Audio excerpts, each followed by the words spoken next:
Truth Not Trends. Oh, it's got to be bigger than that, man. We're not Truth Not Trends. We're Truth Not Trends. Boom, baby! This is Jesse Schmidt and Liam Bauer coming to you from the Truth Not Trends podcast, where we teach you how to maximize your strength as safely and efficiently as possible. Changing the world one set at a time. Come over and see us at truthnottrends.com. That's right. Podcast, blog, online training, you name it. We'll teach you how to get amazing results in the gym or at home in minimal amount of time. Head on over and subscribe to the Truth Not Trends podcast. A lot of good stuff.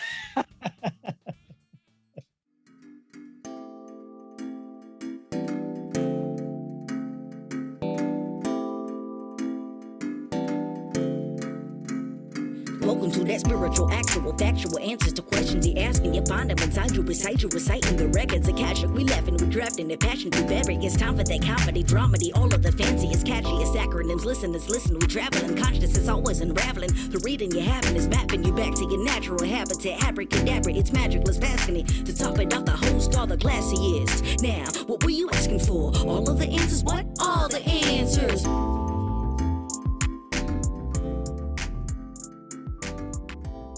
All right, so here we are. We're gathered again, the Holy Trinity, to understand more about the demon breath, which we have, by the way, called the episode of yours, James, Demon Breath. You're welcome. That's a sexy title. So you had an update for us that you sent by email. We're going to have Cass give like a recap of what the hell the details are of the story. And then I'd love for you to just go right into whatever your question is. So just to recap, super quick, super condensed, people can go back and listen to the previous episode, which came out today, but that's the past right now when you hear this particular version, which will be in the future. Yes, keeping it tight. All right, so just to recap what happened is my father, James Albert Brown, came on and told a story of how his hand was injured when he was a baby. It's a pretty traumatic story. And then connected to that was the story of this doctor who saved his life, couldn't save his hand completely, and then was murdered a few years later in a very infamous murder. There was mistrials. There was crazy stories about the rival doctor who may have ordered a hit. And so that's the condensed version of the tale. Now, what happened in the episode? All kinds of things, including some kind of breathing, voiced entity on the line that Jim couldn't hear, but Katie and I and Desmond, our engineer, could hear the whole time. And Katie got rid of it 1, 2, 3, possibly 4 times. And each time there was a new entity kind of that showed up as a result of the sort of unmasking. I think that's sort of the simplest version of that. Yeah? I think so. Yeah. And in terms of framing my question, what I recall, Katie, is that you cleared one of the entities and then another one came on or another one remained that wasn't suspected. It was sort of like in the shadow. And so then you cleared that one, and that one was a female entity. The first entity was, I believe we identified as the doctor, Roy Hunt. The murdering doctor or the murdered doctor? The murdered doctor, right? The guy who was killed. The guy who was killed. Okay. I'm curious about the identity of the female entity. That's basically my question. Was she someone who had been romantically involved with Dr. Hunt before the incident, the murder? By the way, we left out there was a year and a half prior to the murder of Roy Hunt and his wife. He had been shot in an attempt to murder him. Right. And the doctor, who was his rival, had been implicated in that. I mean, he identified, because he survived that attempt on his life. Right. And he identified that doctor and the doctor's wife as being his assailants. Okay, and what were those two people's names? Let's see, Newton, I believe. I have it on my screen. In fact, in the email that I sent you, Katie, all this information is in there. I don't know if... Okay, why don't you hang out? Cassidy will pull that up. Okay. You guys keep talking. What was Roy's last name? Hunt? Hunt. Okay. And his wife's name was May. May Hunt. Yeah. So, and then we have Mr. Newton and his wife. William Newton. Okay, the names are Various sources online related a backstory linking Roy Hunt, the doctor, Yeah. William Newton, and Ruth Nichols. William Newton and Ruth Nichols. Now, Ruth Nichols was William Newton's wife, correct? Right. So it's Ruth Nichols. Newton, yeah. William Newton is married to Ruth Nichols, correct? Yeah. Okay, great. William Newton and Ruth Nichols definitely killed Roy Hunt, or they are suspected of having killed Roy Hunt? They're suspected of having tried to kill him once. And then a year and a half later, he was actually killed by someone else Right. who we suspect as having been hired. Later, hold on, I'm just making some notes. Someone else. Now, okay, let me give you a little understanding about how my system works with this kind of thing. When I'm in that space and the records are open, I often do not remember anything that happens later. Like, I remember it-ish, and if I think about it, I can recall things, but I don't have it top of mind at all. But I do seem to recall that there was something about a mob person that we thought maybe the mob had hired the new murderer, right? Right. To kill Roy Hunt. Is that right? Roy Hunt and his wife. Right. So I'm going to write that down. I believe what you revealed, Katie, in the reading was that Dr. Newton was mob connected, and so they were maybe cleaning up his mess. Right. Mob connected. Let me make a note. Possible mob guy later kills Roy Hunt for good. Gets the job done this time. I mean, geez. And then the killer is murdered later. Jesus Christ. Yeah. Again, I think cleaning up the mess. The killer stood trial 3 different times. Well, he never did serve any time. He was killed before he actually completed the whole judicial process. Okay, so you're saying the killer of Roy Hunt was killed by another guy after having been 3 times on trial. Yeah. Okay. All right. All right. So your question is what exactly? My question is, who was that female entity? Well, didn't we already say it was Ruth Nichols? No, it wasn't. She wasn't identified during the session. All right. But I got it. Jim said he suspected it might be her. Yeah. And he would like to talk about... Yeah, I get that. Yeah. And he said that in the episode, or he's saying that now? I'm saying that now. Okay. Because I didn't get that she had been there for Roy Hunt. I thought, in your in the records, the way you related it, I had misheard it as her having been associated with me somehow. But when I listened to the session recording, I realized that she had been associated with Roy Hunt, not me. Yeah, I remember that what I heard was man and wife, like a husband and wife team. Hmm. And did Roy Hunt have a wife? He did. What's her name? Well, her name was May, but they were killed at the same time. So it could be that didn't occur to me that it could be her. I thought it was maybe Newton's wife because they had been involved romantically while they were in medical school together. Ruth Nichols and Roy Hunt had been involved. Yeah, had been. Jesus Christ.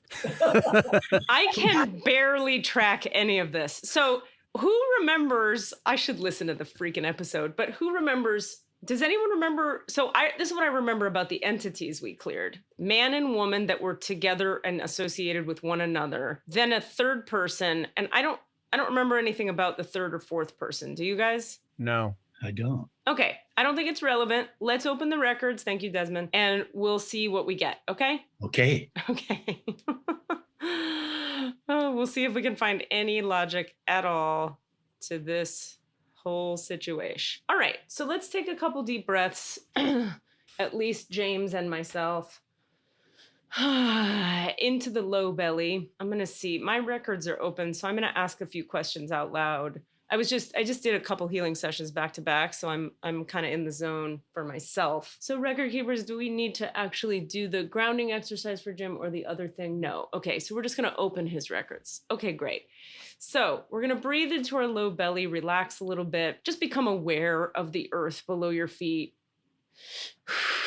feel the electromagnetic connection between the bottoms of your feet and this planet we live on. I'm in. Okay. And so, by the power of divine light within all of us, come Holy Spirit, Spirit of light, Spirit of truth, for the highest good of all throughout time. Interesting. Okay. Fill my heart with divine love, all of our hearts with divine love, as I humbly ask permission to open the divine portal to the highest realm of the Akashic records for James Albert Brown. Akashic beings of light, guide James Albert Brown to the deepest truth of his being, releasing any blocks and restrictions to his abundance and highest good. Lords of the Akashic Records, assist James Albert Brown to fully embody his soul's light, fulfill his soul's purposes, and heal any accumulated karma. Surround James Albert Brown with the enlightenment and wisdom of his masters, teachers, and loved ones. Clearly direct James Albert Brown's perspective and actions to those that manifest his divine plan. I'm going to go quiet for just a moment.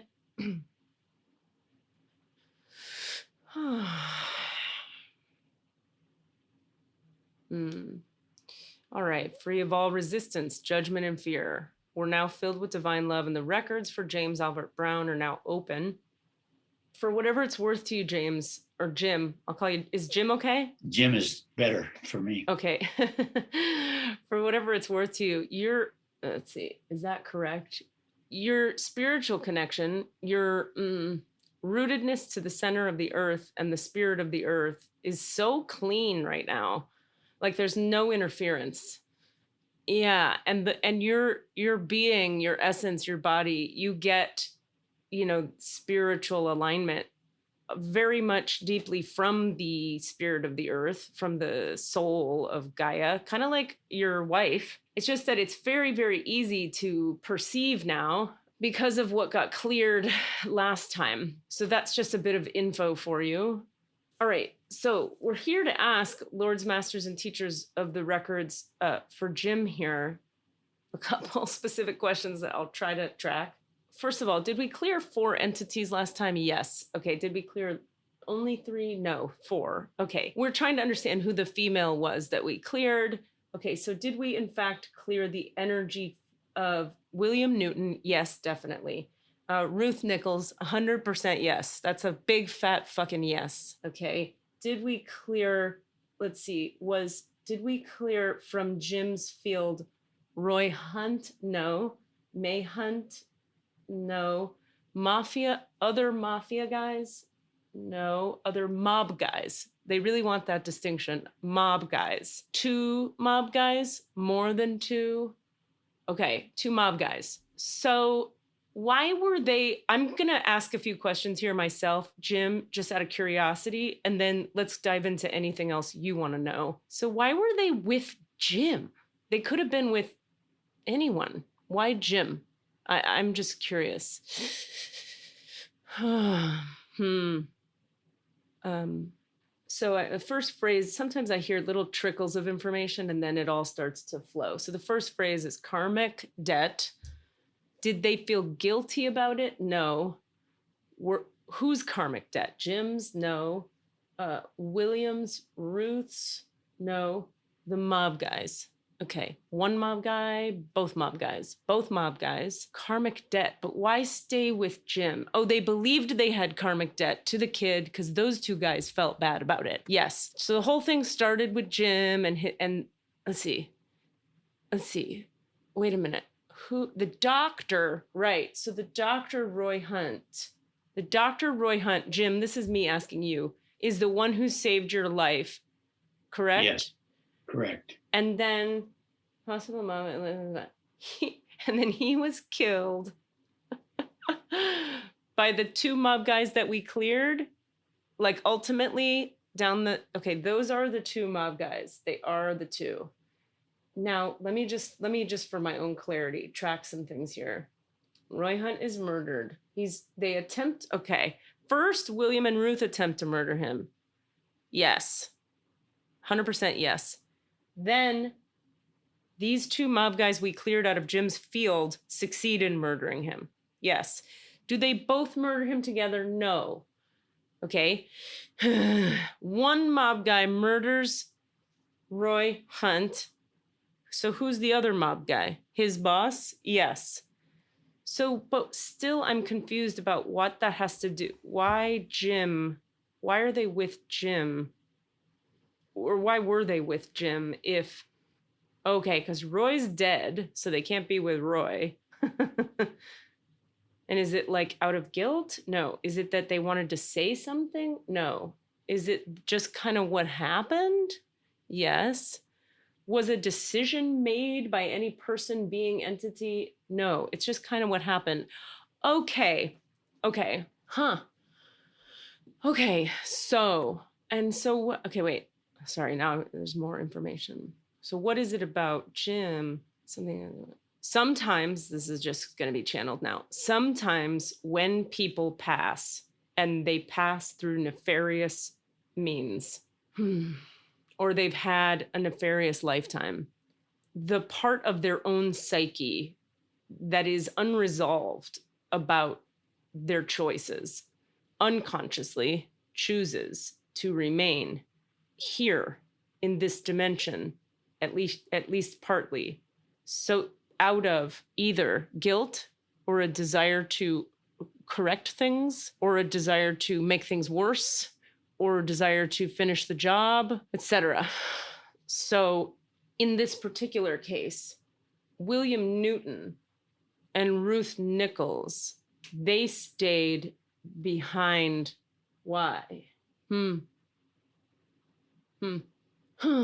So the piece of Ruth Nichols in particular, the piece of her heart that was innocent and pure, you could say, identified with the piece of your heart, Jim, that is innocent and resonated with you and believed a sort of, these words don't apply because it's not a full person. So words like belief and think and want, they're not exactly correct. But for lack of better words, we'll do our best.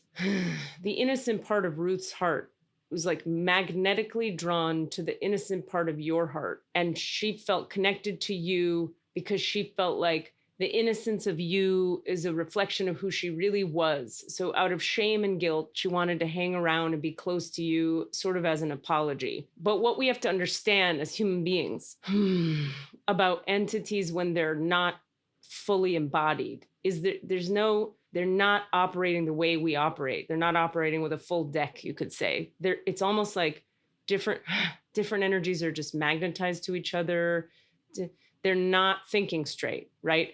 And because in their lifetime, their alignment with spirit wasn't clean or figured out or whatever, there was nowhere else for them to go in their own estimation of reality. So if someone like Katie here comes into the room and says, oh, I see these beings that are not contributing to this other alive human being. I, as someone who spends a lot of time with spirit, can say, hey, go ahead and go somewhere else or go to spirit or go.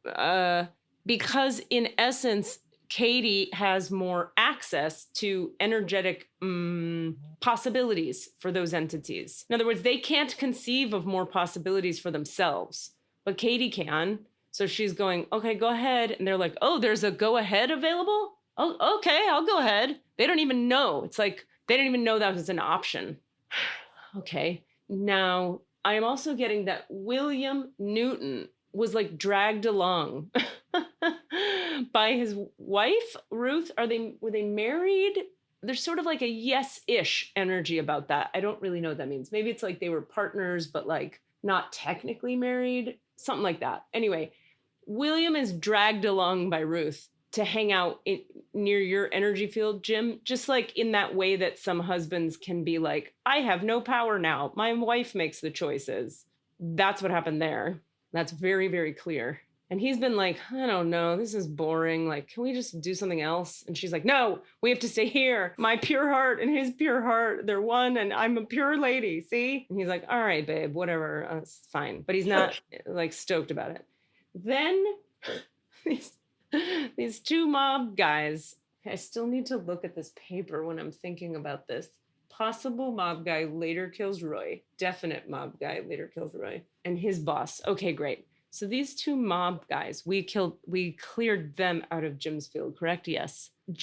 Okay, I'm curious, Jim, to know why they were in your field. Would you like to know that, or do you have other questions you'd rather ask, or both? I'd like to know, part of my curiosity here is, how does all this work? How do these souls get attached to my soul, and why? Well, What you dynamic? heard the thing we just said, right? That's why and how. But so I get that Ruth Newton wanted to stay attached to me because she felt some resonance with my heart. Uh-huh. And she kept her husband along with that. But why the two mob guys? I mean, why? Okay, great. So that was my question as well. Okay. Yeah. So let's see. Let's find out. All right. So these two mob dudes that hung around Jim's field forever. Why were you hanging around Jim's field? Oh, okay. They hung around Jim's field more out of a connection to William and Ruth than out of a connection to you. So hold on. Tried to kill him once. Okay, so were William and Ruth mob connected? Was William mob connected? Yes. Was Ruth mob connected? No. So she got kind of pulled into this murder situation, or she got involved. She didn't like it. William was involved and committed to it. The two mob guys, possible guy later kills Roy, and then that guy is killed. William Newton, I see. Were these guys in some kind of chain of succession or something? Not succession, but like in a hierarchy in the mob? No. Why did the guy who ended up killing Roy stay with Jim? Because he was staying with William. Okay, we're going to come back to that. Why did the other guy stay with Jim? Because he was staying with the first mob guy, or because he was staying with William? Staying with William. Okay, so they both wanted to stay with William. And remember, the word want isn't exactly correct. It's more like energy sometimes repels itself, goes toward itself, tries to complete things, etc. I'm just learning this as they're saying it. Okay, so why did they want to stay with William? Oh, well, they didn't know any better. And they had nothing else they didn't know any better. They didn't know any other options. They didn't believe in heaven or hell.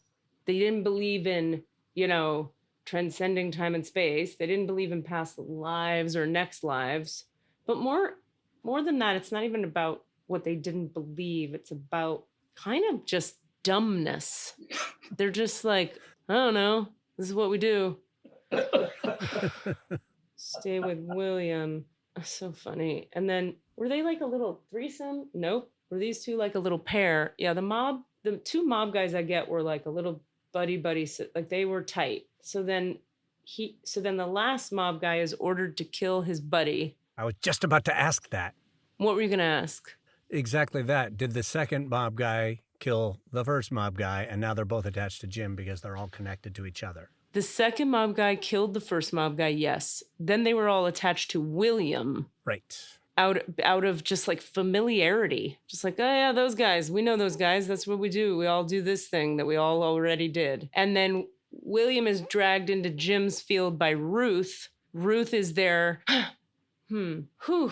Now this is interesting. Ruth is there out of like, you could say genuine intentions. But notice how interesting. Okay, this is the example they're giving.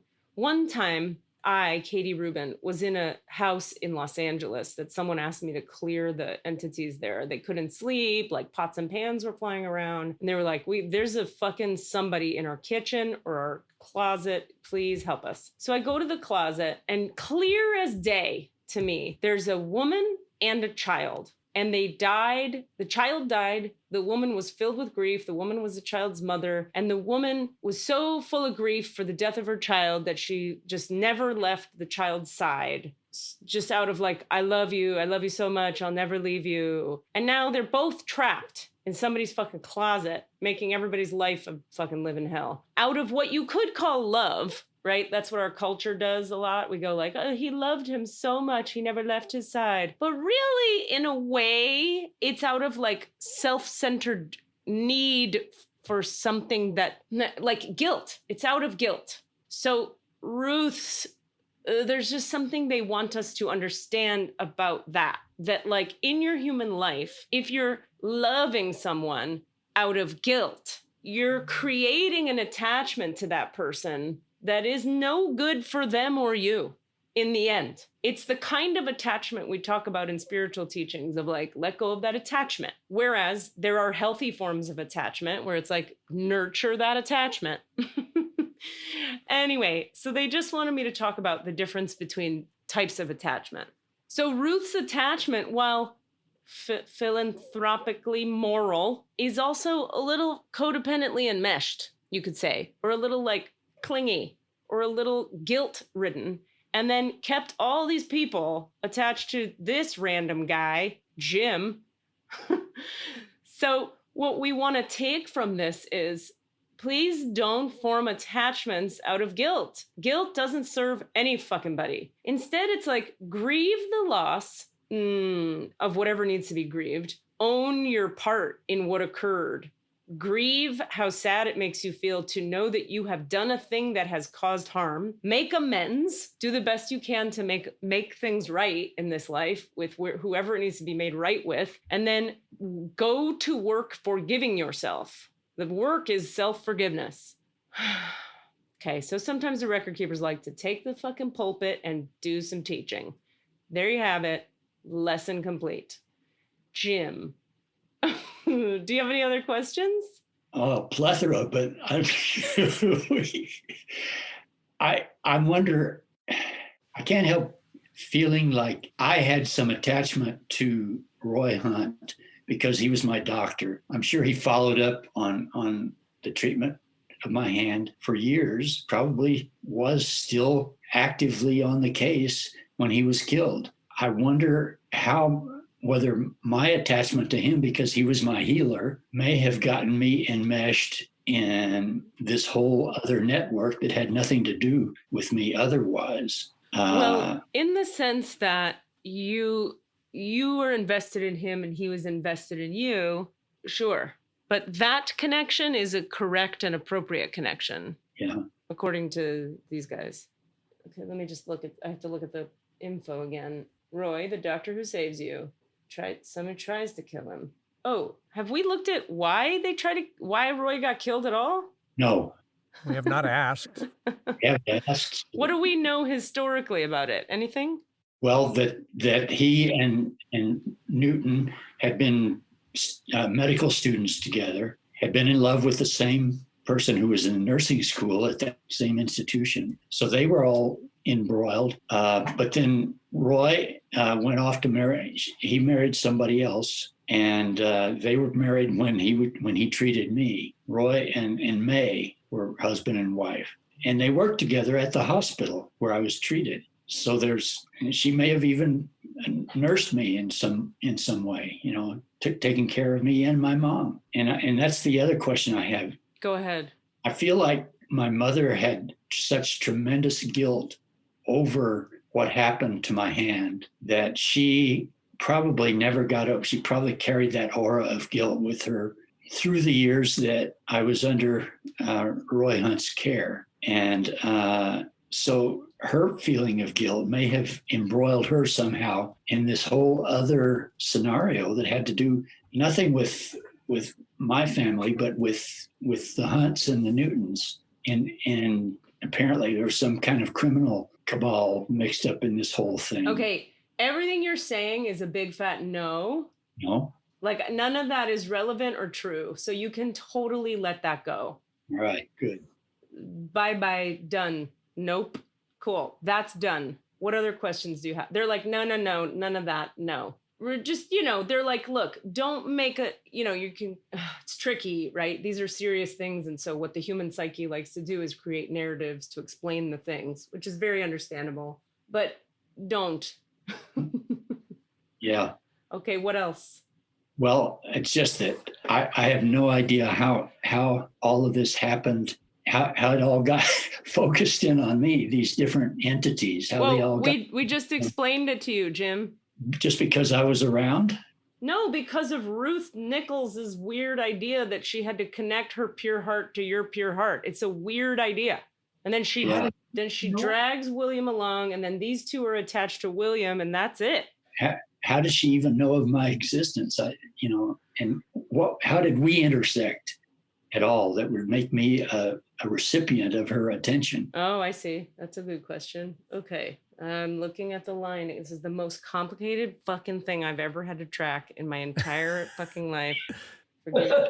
And you've done some crazy stuff, Katie. I mean, This is like, fun. crazy stuff is one thing. That's easy. But, like, remembering who is who related to what, that is not my forte. Okay. Yeah. So William and Ruth, together as one, try to kill this rando, Roy Hunt. Then, later in time, Roy Hunt saves the hand of a little boy. Right? It was later, right, Jim? No, my accident and the hand injury happened three years before all of this happened. Okay, so Roy Hunt, a rando doctor, saves a little boy and his hand.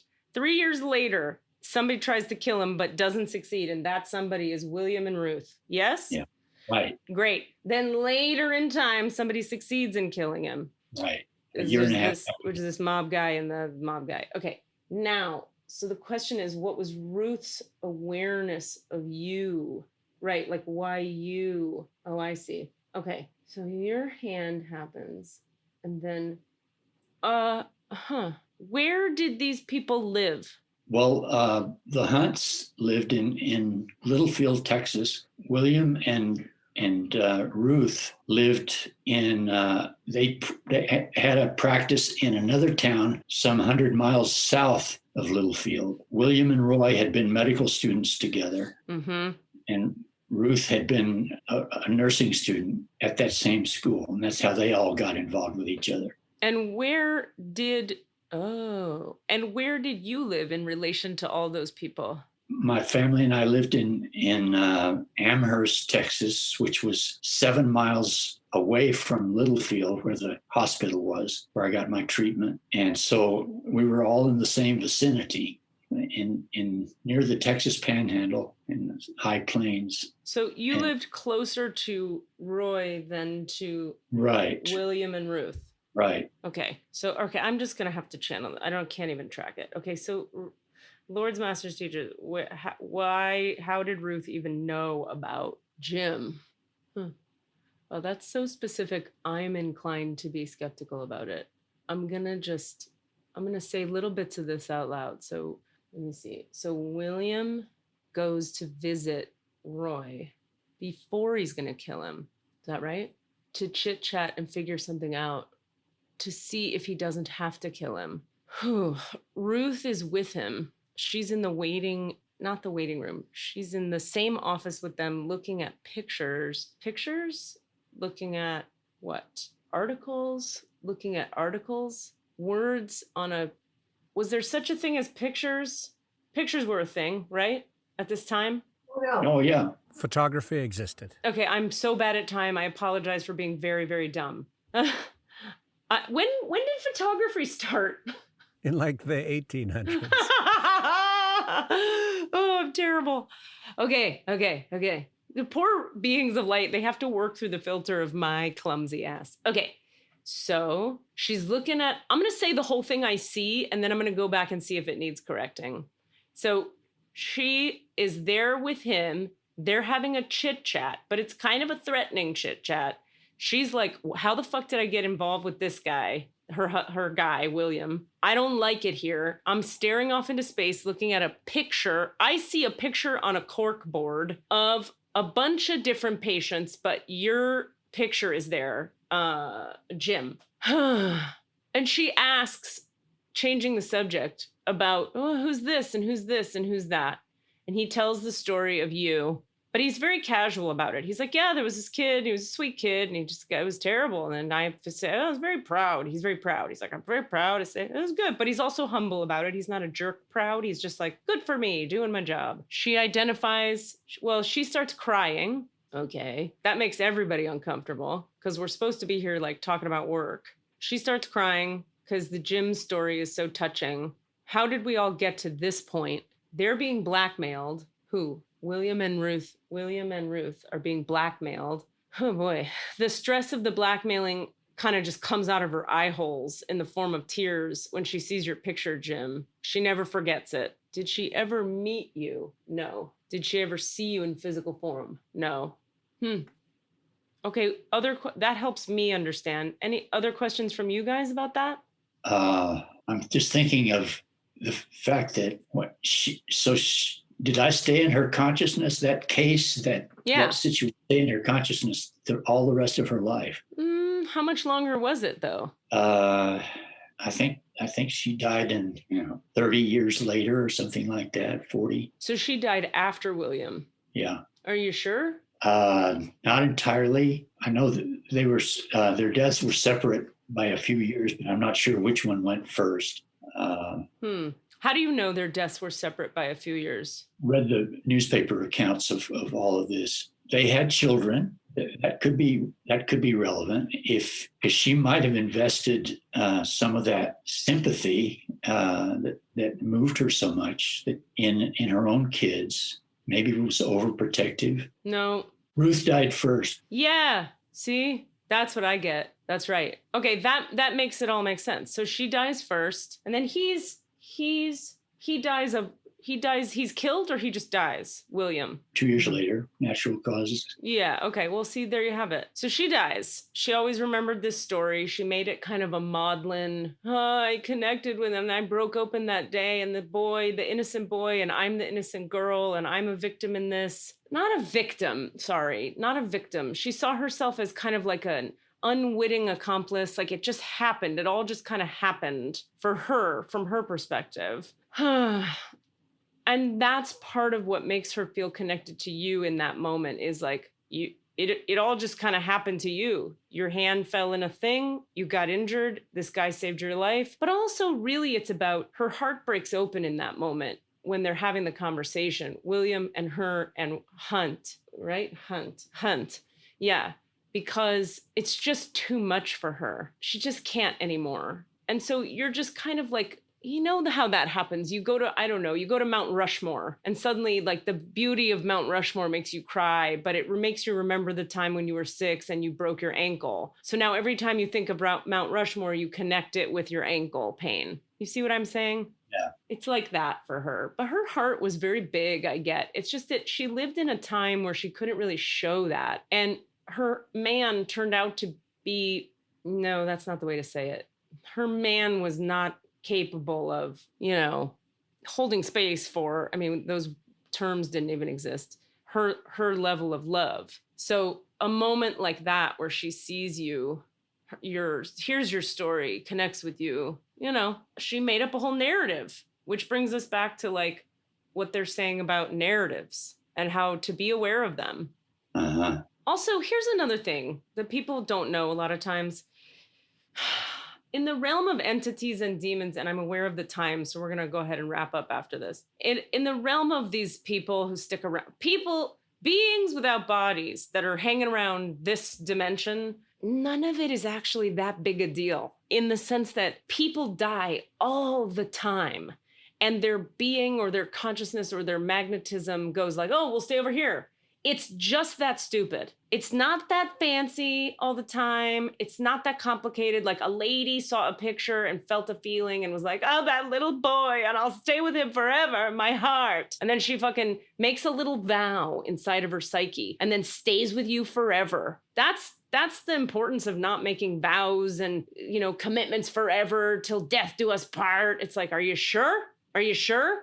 Because that shit is binding. So anyway, a lady makes a thing, has a feeling, then she's like, you're coming with me. The husband comes, and then the mob guys are attached to him, and here we are. But you have to get, like, for you, it's kind of a big deal because you've never seen entities. And then a lady named Katie Rubin shows up and goes, let's clear these entities because they're breathing in my machine. But like, to the big picture of the universe or even just the earth, frankly, it's like, yeah, of course, this is how they're talking. They're like, yeah, they stick to people. That's what they do.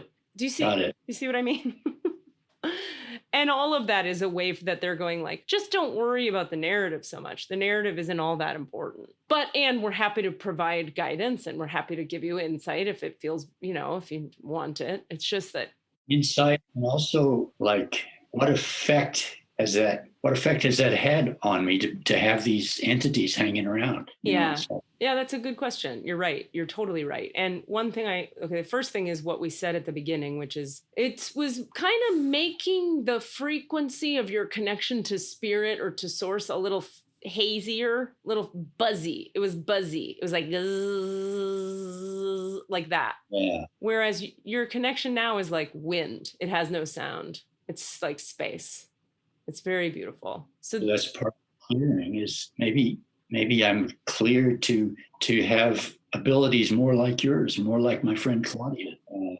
I talked with you last time about. I've always wanted to be in contact with my spiritual world more than I've been able to, and this could have been part of the veil between me and it. Are you asking me a question, or are you just pontificating? Because I won't answer if you just want to have a thought. I would like to know if you have any insight about that. I would like to know. Okay, so just so that I give you a clean answer to a thing you actually want to know, will you go ahead and frame that in the form of a specific question? Because I don't want to project on you.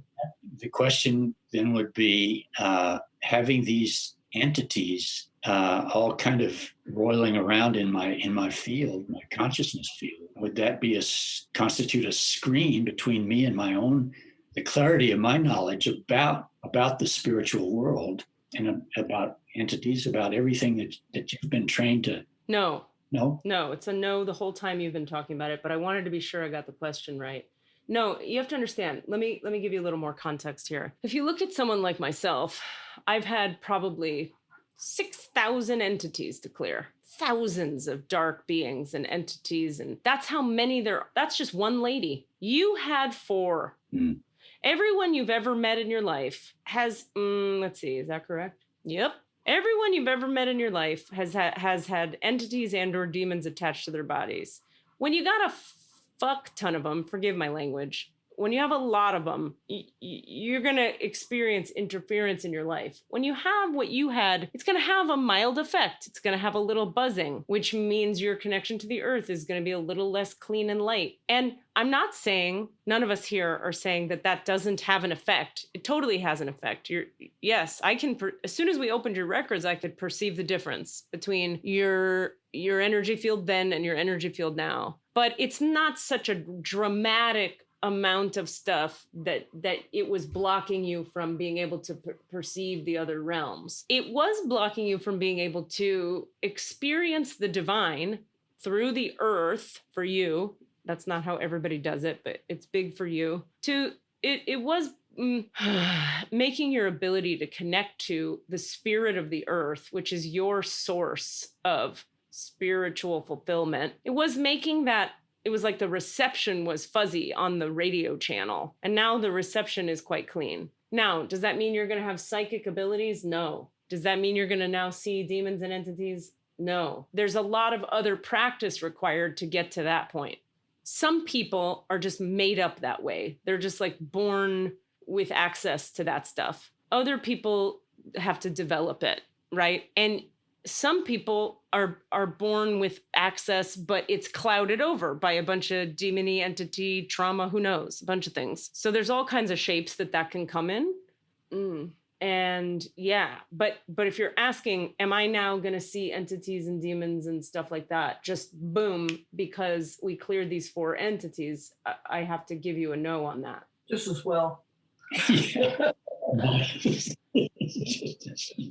I think Cassidy is feeling the same thing from the look on his face. I'd be happy for you to have that happen, but it's just not that simple. It sounds like it's not that clean a shift, is what I'm hearing. It would be sort of like saying, I don't know, oh, since I had some dirt on my shin and I cleaned the dirt off my shin, can I talk to Jesus now? It's like, not really. What makes you think that? Like, and please forgive me. I know I have a very direct way of communicating. I don't mean to be flip or glib. It's just, that's how words come through my system. It's sort of like, no, what? No. Now, if you want to spend another hour at some point talking about how you can begin to develop your ability to tap into that world and to see that stuff, that's a thing you can do. You know, you can have a session with me and we can start to see if that's a thing for you. Like, is that a thing Jim will be doing in this lifetime? I don't personally get a yes on that. I get that that's not really your jam. And, you know, you could ask me 1,200 more questions about that in another context. Does that make sense? Yes, it does. Okay. And what I'm carrying from all of this and from the last session as well, you told me that I was karmically clean, after, and that's good enough for me. I'll go with what I've got.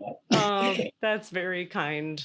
Yay, that's generous of you. Well, that's great. Yeah, that to me is 100% clear. It's like, wow, this guy is slippery clean. Like you're like slippery. You're so clean. You could just slip right out of the body if you felt like it and be like, cool, I'll go do another thing now. But don't.